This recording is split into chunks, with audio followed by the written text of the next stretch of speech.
প্রতি বছরের মতো এবছরও নর্থ সাউথের পোলাপানগুলা হচ্ছে পয়লা বৈশাখে ধুমায়া নাচতেছে, ধুমায়া এনজয় করতেছে। ইভেন আমরাও ফেসবুকে স্ক্রল করতেছি, দেখতেছি, মজা পাচ্ছি। তো ওইখানে খুব বেশি হাইলাইটস হইছে একটা আপু রেড কালারের ড্রেস পরা। ধুমায়া নাচতেছে, একদম মন খুলে নাচতেছে, কি এনার্জি নিয়ে নাচতেছে।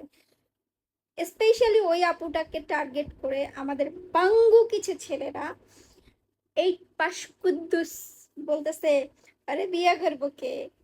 তারপর হচ্ছে আমার বউ বললে কিস্তি তুলে ডিভোর্স দিতাম, মানে ছেড়ে দিত, কিস্তি তুলে ছেড়ে দিত, এই করতো সেই করতো। এখন আমার কথা হচ্ছে, তোমার মতো কুদ্দুসরা বিয়ে করার জন্য বসে রয় নাই, হ্যাঁ? তোমার মতো কুদ্দুসরা বিয়ে করবেও না।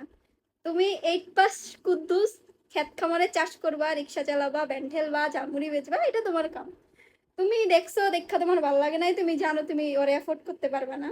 থাকে না যে আঙ্গুর ফল টক তুমি খাইতে পারবে না, এই জন্য একটা খোঁচা দিয়ে চলে গেলা যে কিস্তি তুলে ইয়ে করতাম, ডিভোর্স দিতাম, তোমার বিয়ে করার জন্য ঠেকা পড়ছে। এই নর্থ সাউথের মেয়েগুলা, এই নর্থ সাউথের পোলাপানগুলা যাদের বাপে লাখ লাখ টাকা খরচ করে হচ্ছে পড়াশোনা করাইতেছে তোমার মতো কুদ্দুসের কাছে বিয়ে দেওয়ার জন্য না। এরাই দেখবা কেউ কেউ বাহিরে চলে যাবে পড়াশোনা করার জন্য, কেউ কেউ ডাক্তার হবে, কেউ কেউ ইঞ্জিনিয়ার হবে, ভালো ভালো প্রফেশন থাকবে। তোমাদের মতো কুদ্দুসরা এমন অনেকেই আছে যে ওদের আন্ডারে চাকরিও করবে, বুঝতে পারছো?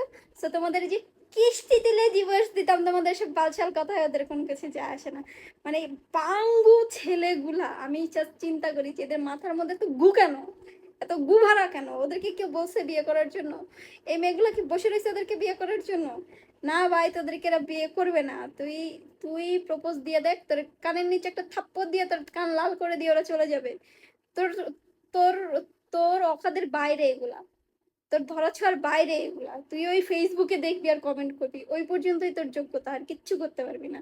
এই প্রতি বছরই দেখি এই মেয়েগুলারে নাচানাচি করে ভিডিও দেয়, আর এরকম কিছু আকাশ কুদ্দুস, সামাদ, এরা এসে এরকম কমেন্ট বক্সের নিচে এসে এরকম। এবছরও তারা আমাদেরকে হতাশ করে না, এবছরও সেম কমেন্ট বক্সে গিয়ে মেয়েগুলারে গালাগালি করে।